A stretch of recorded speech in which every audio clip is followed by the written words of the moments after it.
আগে আসি কলি আপনি ভালো আছেন? আছি আলহামদুলিল্লাহ।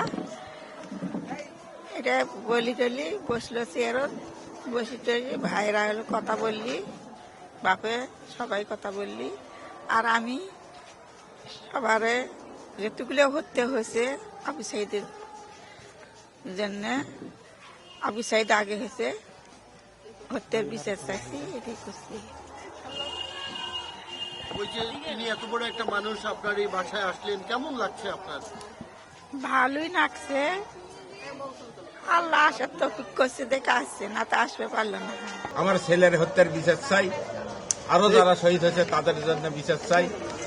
আমার রংপুর অবহেলিত, সেটার জন্য কোনো একটা মেডিকেল বা কোনো শিল্প কারখানা হলে বেকার লোকের ঘেরে যান, কর্মসংস্থান হয়, এই সমস্ত গুলাই বললাম।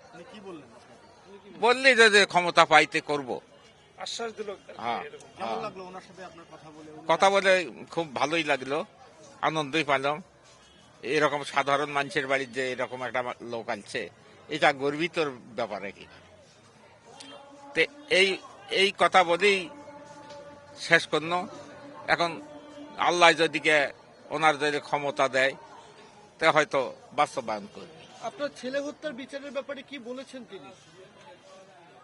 বলিছে মানে উনিও তো এখন পাবলিক নয়, কথা কয়া উনি ক্ষমতা পাইলে করবি বিচার, সেটা বলছে।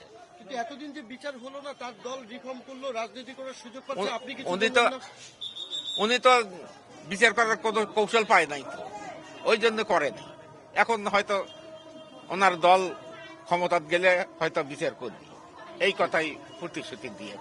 আমাদের শহীদ পরিবার থেকে সকলের কাছে একটাই চাওয়া যে ইন্টারিম গভর্নমেন্ট যদি এখনই যদি শহীদ আবু সাইদ হত্যা সহ জুলাই গণঅভ্যুত্থানে যারা শহীদ হয়েছে তাদের হত্যার বিচারটা করতে পারে, এটা আরো বেশি আমরা আনন্দিত হব।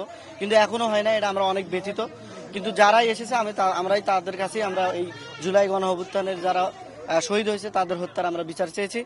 আর সেই সাথে আজকে তারেক রহমান যা এসেছিলেন, উনি পরিবারের সকলের খোঁজ খবর নিলেন, কার কি অবস্থা, শারীরিক অবস্থা থেকে শুরু করে সবকিছু।